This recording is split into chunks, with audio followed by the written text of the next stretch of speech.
Shalom saudara yang kasih Tuhan, puji Tuhan kita ketemu lagi di dalam program ini. Kami bersyukur bahwa kita bisa bersama-sama membagikan firman Tuhan lagi melalui program ini. Mari kita mulai membaca dari Matius hari ini, pasal 18, ayat yang ke-19. Dan lagi aku berkata kepadamu, jika dua orang daripadamu di dunia ini sepakat meminta apapun juga, permintaan mereka itu akan dikabulkan oleh Bapa-Ku yang di surga. Pujilah nama Tuhan. Ini perkataan Tuhan Yesus. Ya, dia bilang kalau kita di dunia ini dua orang saja bersepakat meminta sesuatu, maka Bapa di surga akan mengabulkan permintaan kita. Ya, jadi ada kuasa sebenarnya yang sangat besar di dalam kesepakatan. Ya, jadi antara manusia sepakat, kuasanya itu luar biasa, ya. Apalagi kita sepakat dengan Tuhan, ya.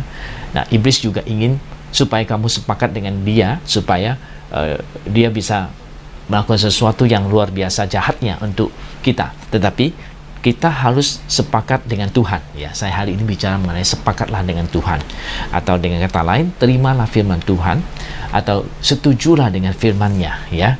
Maka kita akan melihat kuasa Tuhan akan dinyatakan, dimanifestasikan dengan hebat di dalam kehidupan kita. Nah, saya ingat ada seorang hamba Tuhan. Sebelum dia menjadi hamba Tuhan, dia ada seorang tukang leding namanya Smith, ya.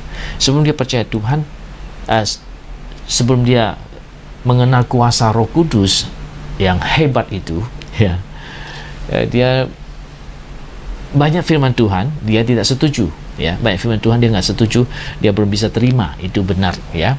Tetapi ketika dia setuju dengan firman Tuhan, ketika dia sepakat dengan firman Tuhan, maka kuasa Tuhan bekerja di dalam hidupnya. Terutama pada waktu dia sepakat baptisan Roh Kudus itu ada untuk kita zaman ini, maka dia mengalami baptisan Roh Kudus itu, dan kemudian berlanjut dengan mengalami kuasa Tuhan yang besar, yang dahsyat, dinyatakan di dalam kehidupannya. Yang saya pernah bersaksikan, ya, bagaimana dia bisa membangkitkan hampir 20 orang, ya, dari kematian setelah dia menerima kuasa baptisan Roh Kudus itu.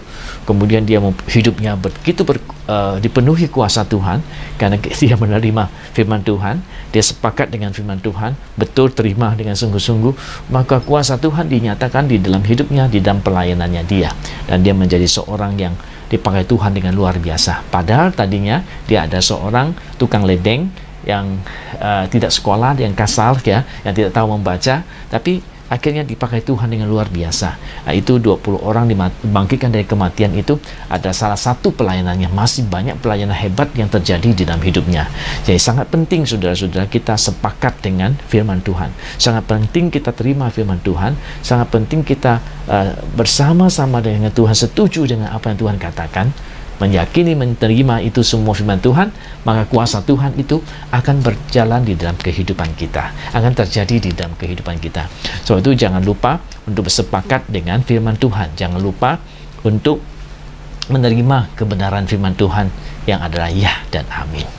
Pujilah nama Tuhan. Kiranya Tuhan memberkati kita, dan kiranya Tuhan menolong kita untuk menerima lebih banyak lagi kuasa Tuhan yang dinyatakan di dalam hidup kita dan di dalam pelayanan kita, dan kita boleh melihat bahwa sangat besar kuasanya yang kalau kita sepakat dengan dia untuk segala yang difirmankan kepada kita, maka kita akan melihat keberhasilan yang luar biasa terjadi bagi kita. Yesus berkata, dua orang aja sepakat, kuasanya sudah besar. Apalagi kita sepakat dengan Tuhan, ya. Luar biasa kuasanya. Jangan sampai kita sepakat dengan yang lain, yang jahat, yang iblis, ya. Kita sepakat dengan Tuhan. Iblis berusaha menarik kita sepakat dengan dia untuk melakukan hal-hal yang tidak baik. Tapi Tuhan ingin kita sepakat dengan dia melakukan hal-hal yang luar biasa, ya, untuk Tuhan, untuk kemuliaan Tuhan, untuk sesama dan sebagainya. Tuhan memberkati kita dan memakai saudara dengan hebatnya. Sepakatlah dengan Tuhan, terimalah firman-Nya, imani firman-Nya, yakini firman-Nya, maka kuasa yang dahsyat akan dimunculkan di dalam kehidupan kita. Dan pada akhir zaman ini Tuhan akan melakukan, akan menurunkan kuasanya yang lebih hebat, lebih besar untuk semua orang yang sepakat dengan dia, sepakat dengan firman-Nya, dan kuasanya akan dimanifestasikan lebih nyata lagi. Puji Tuhan. Tuhan memberkati kita. Sampai ketemu di program berikutnya. Puji Tuhan.